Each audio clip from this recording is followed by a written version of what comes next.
Star विधायक के नाम से पहचाने जा रहे हैं, क्योंकि इतनी कम उम्र में और इतनी अच्छी उपलब्धियां जिस प्रकार से आपने देखी है। मध्य प्रदेश के अंदर जो सहकारिता मंत्री रहे हैं उनको भी पराजित किया है। क्या मानते हैं इसमें, किसका सहयोग मानते हैं जी? मेरी अटेर क्षेत्र की जनता का संपूर्ण सहयोग है। मेरे स्वर्गीय पिताजी का आशीर्वाद है कि ऐसी ऐतिहासिक जीत जहां भारतीय जनता पार्टी की लहर चल रही थी मध्य प्रदेश छत्तीसगढ़ में, और वहां उस लहर के विपरीत जाकर के प्रचंड बहुमत से 20,000 के भी ऊपर मतों से जीत अटेर जनता ने मुझे दिलाई है। तो मैं इसका श्रेय अटेर क्षेत्र की जनता को देना चाहता हूँ, मेरे स्वर्गीय पिताजी।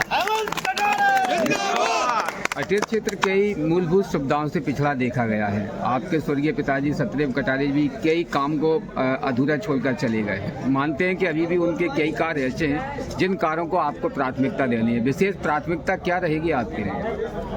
विशेष प्राथमिकता वैसे तो कार्य तो बहुत है, लेकिन मेरे को लगता है अभी गौशालाएं बनवाना मेरी सबसे पहली प्राथमिकता होगी। कि मैं मांग करूँगा, क्योंकि सरकार मेरी नहीं है, नहीं तो मैं आज आपके सामने गारंटी से ये बात कह देता कि मैं इतने समय अवधि में ये कार्य करूँगा।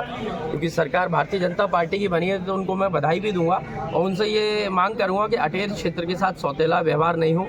यहाँ पर भी विकास की गंगा बहनी चाहिए, और जिस प्रकार का भ्रष्टाचार यहाँ भारतीय जनता पार्टी के शासन में चला था, जो विधायक और मंत्री जी ने किया था, उस सबसे मुक्ति मिल करके यहाँ पर विकास का कार्य होना चाहिए। और मैं गौशालाओं का निर्माण हो, चाहे ओवरब्रिज का निर्माण हो, चाहे जो बाढ़ पीड़ित क्षेत्र हैं, जो अटेर में बाढ़ आती है कई गाँव में, तो उनका विस्थापन का कार्य हो। और जो मूलभूत अभी भी समस्याएँ हैं, बिल्डिंगों के निर्माण है, बिजली की समस्याएं हैं, सड़कों की समस्याएं हैं, उन सब मूलभूत समस्याओं का, जल का जो समस्याएं कई गांव में, इन सब का निराकरण करके अटेर क्षेत्र की जनता के बीच में बैठूंगा गांव-गांव जा करके, और जो भी उनकी समस्या आती है गांव से, उस कार्य को पूरा करूंगा मैं उनके बीच में। हेमंत जी, आपका एक सपना है आपका कि हम अटेर क्षेत्र के अंदर शिक्षा को सबसे ज़्यादा गुणवत्ताहीन करें, गुणवत्ता बढ़ाएं शिक्षा।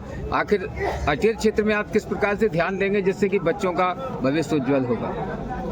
देखिए, एक तो क्या है, शिक्षक जो है अटेर क्षेत्र में कई लोग वो राजनीति से जुड़ गए और अपना जो मूल काम है उसको भूल गए हैं। तो पहली चीज़ तो उनको ये वापस एहसास दिलाना होगा कि आप राजनीति ना करें, ये हमको करने दीजिए। आप लोग अपने जो हमारे अटेर क्षेत्र के बच्चे हैं उनमें संस्कार डालने का कार्य कीजिए, और वापस जो यहाँ पे जैसे कई स्कूल हैं उनकी बिल्डिंगें खराब पड़ी हैं, भवन जर्जर हो गए हैं, तो उनके निर्माण के लिए जो राशि मुझे देनी होगी वो मैं दूंगा, और जो राशि सहयोग सरकार की तरफ से सहयोग लगेगा उसको, क्योंकि अब मैं विधानसभा में प्रतिनिधि हूँ, तो विधानसभा में अटेर क्षेत्र की आवाज़ को बुलंद करूंगा। और जो भी यहाँ के कार्य होंगे, मैंने पुनः वही बात कही कि गांव-गांव बैठूंगा, और जो भी समस्या निकल के आएगी उस गांव की, उन सबको नोट करके, उन सब पे कार्य करके 5 साल में उन सबको पूर्ण करने का पूरा प्रयास करूंगा। आपके विधानसभा क्षेत्र में मेडिकल कॉलेज शुभारंभ किया गया है, क्या वो मेडिकल कॉलेज बना रहेगा या फिर यहाँ पर चला जाएगा? ये मंत्री जी से पूछिए, उन्हें नारियल तो फोड़ दिया, आप कब देखने को कब मिलेगा? अभी तो वहाँ कुछ नहीं है। मंत्री जी से आप पूछो जाकर। जैसे हेमंत जी, अटेर क्षेत्र के अंदर किला भी काफी पुराना बताया जाता है। अगर पुरातत्व से जोड़ा जाए तो काफी पर्यटन स्थल अटेर क्षेत्र के अंदर विकसित हो सकते हैं। उसके लिए क्या पहल होगी अब की बार आपके? देखिए, टूरिज्म डिपार्टमेंट से मैं मांग करूंगा कि यहाँ पे यदि आप थोड़ा सा भी पैसा इन्वेस्ट करते हैं तो यहाँ पर आपको 3 गुना रिटर्न मिलेगा। एक बार आप यहाँ पर अच्छा, यहाँ पे जो किले को जो उसका सौंदर्यीकरण कर दें, जो चंबल सेंचुरी है वहाँ पे अगर थोड़ा सा टूरिस्ट के आने की व्यवस्था कर दे, तो बाहर से विदेशी सैलानी भी यहाँ आना चाहते हैं देखने के लिए। लेकिन क्या रहता है, कई जगह ऐसा भाव है लोगों के मन में कि यहाँ पे सुरक्षा पूरी मिलेगी या नहीं मिलेगी। यदि यहाँ अच्छा वातावरण बना दिया जाए, सुरक्षित वातावरण, और जिसमें कि थोड़ा सौंदर्यीकरण हो जाए, तो मैं समझता हूँ टूरिज्म के नाम से आगरा के बाद सबसे ज़्यादा पैसा यहाँ से भी मिल सकता है, और नौजवानों को रोजगार भी मिलेगा। यदि सोच अच्छी हो तो सब करना संभव है। अगर सरकार पूरा सहयोग करेगी तो मैं उस चीज़ को भी करके दिखाऊंगा। अटेर की जनता का मानना है कि ये जो राम लक्ष्मण की जोड़ी रही है, ये कहीं ना कहीं अटेर क्षेत्र को एक अंदर आकर्षित करती रही है, और यही सबसे बड़ा जीत का लक्ष्य स्थापित करती है। क्या मानते हैं आप इसको? देखिए, इस क्षेत्र की जनता का लाड़ प्यार है। हम दोनों तो यहाँ बेटे बन के काम करते रहे और जनता का स्नेह और आशीर्वाद मिलता रहा। मेरे लिए तो जनता राम के बराबर है, जनता कृष्ण के बराबर है, कि उन्होंने मुझे जब ऐसे कठिन समय में, जब मेरी राजनीतिक हत्या होने का प्रयास किया जा रहा था, उस समय जनता जनार्दन ने मुझे पुनर्जन्म दिया और वापस खड़ा किया। तो मेरे लिए तो मैं जीवन भर अपनी क्षेत्र की जनता का ऋणी रहूंगा, और मरते दम तक भी मैं समझता हूं कि मैं अपने प्राण भी अगर लुटा दूं तो भी कम होगा जनता को उनका एहसान पटाने के लिए। अटेर क्षेत्र के अंदर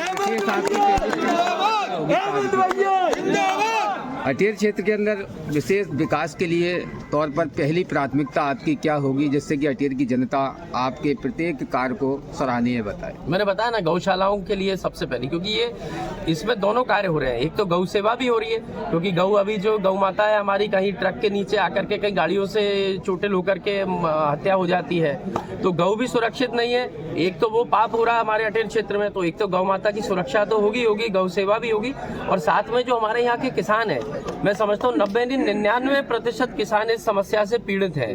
तो वो भी किसान भी भगवान के बराबर है, अन्नदाता है, वो भी भगवान है, और गौ माता तो है ही भगवान के। तो मैं समझता हूँ ये सबसे पहला कार्य होगा, इसमें मुझे पुण्य भी मिलेगा और इसमें एक हमारी क्षेत्र की सबसे बड़ी समस्या का निराकरण भी होगा। विशेष आदर्श गांव बनाने की भी एक पहल आपने की है, कहीं आदर्श गांव किस प्रकार से, किस गांव को आप चुनेंगे? अब मैं किसी एक गांव को, तो ये तो मैं जनता पे ही छोड़ूंगा कि आप बताइए भैया पहले कौन से 1-2 गांव को चुना जाए, क्योंकि मैंने किसी गांव को चुन लिया तो जनता बोलेगी हमने तो सबने मिलकर बराबर का सहयोग किया था, आपने एक गांव को कैसे चुना। तो इसका निर्णय मैं जनता पर ही छोड़ूंगा और उस पर काम करके एक आदर्श मॉडल गाँव उसको बना करके लेके आऊंगा। विशेष क्या अपील करेंगे जनता से? बस यही अपील करूंगा कि जैसे आपने मुझे बेटा माना है, तो बेटे का जो व्यवहार होता है कोई 5 या 10 साल का नहीं है, जीवन पर्यंत होता है। तो मैं कभी कोई गलती भी कर जाऊं तो उसको भी आप सुधारिएगा, मैं आपका अपना हूं। और जैसा आशीर्वाद इस चुनाव में दिया है, इस प्रकार से मुझे हर चुनाव में, हर मौके पर, मेरे सुख और दुख में आप भी मुझे आशीर्वाद देते रहिएगा। और मैं भी जनता को कभी जीवन में पीठ नहीं दिखाऊंगा, पूरी ईमानदारी से सेवा करूंगा। बस मैं यही आशीर्वाद लेना चाहूंगा। लास्ट और अंतिम आपका सवाल है माननीय हेमंत जी, जिस प्रकार से कनेरा योजना का कार्य अधूरा पड़ा है, सिंचाई के तौर पर हरित क्रांति लाने के लिए कनेरा योजना का कार्य कितनी प्राथमिकता से आप पूर्ण करें? कनेरा योजना एक बड़ा कार्य है, इसमें अटेर क्षेत्र के हजारों लाखों किसान